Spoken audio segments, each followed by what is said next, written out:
Alright, so another category or another style that we can format into any numeric values inside a worksheet is a comma or thousand separators. Okay, so a comma that follows a digit placeholder scales, okay, the number by 1,000.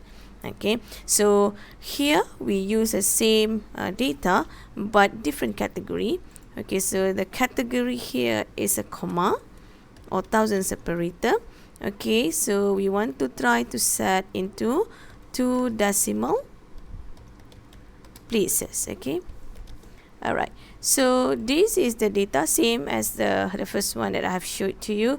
Alright, so this is the results after formatting. So we try to edit at the column D here. Okay, so we want to have a comma with 2 decimal places. Okay, so here okay, we can use from home ribbon, or if you still remember, you can right click and choose format cells. Okay, we try to use a home ribbon first. Okay, inside the home ribbon, number group, okay, at the number format here, you click and then you okay, alright, so this is if you want to change to another format. Okay, so here we just want to change, okay, we just want to put 1,000 separator, so this is a symbol. Okay, so comma style. Okay, so when you click comma, okay, alright, and then 2 decimal places, you can use this button to increase or decrease. So here, okay, our number doesn't exceed until 1,000. Okay, so that's why they didn't display any of the 1,000 separator or comma style here, and then it's enough with 2 decimal places. Okay, so the next data, okay, we try to use a format cell dialog box. Okay, I'll right click, okay, and then you choose format cells. Okay, so you will have this dialog box. Okay, so here, okay, we choose number. Alright, and then how many decimal places we want? 2. We want to use 1,000 separator. Yes, check the box and then you click OK.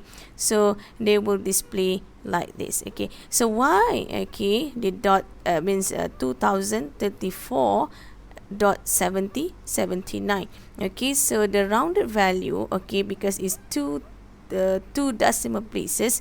Okay, so it will display like this. Okay, but however the content is still as the same as the first one.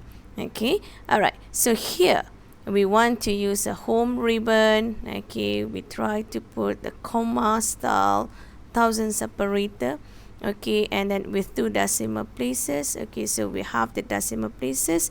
Okay, so because this is a negative number, okay, so they will put the parenthesis. Okay, alright, and then the last one. Okay, so right click, format cells. Okay, so we choose number. How many decimal places we want? We want 2. We want to use 1,000 separator. Yes, and then you click OK. So this is the output. So the rounded numbers here still the same. Okay, still means it will be the same case as the second data here. Okay, because it rounded into 2 decimal places.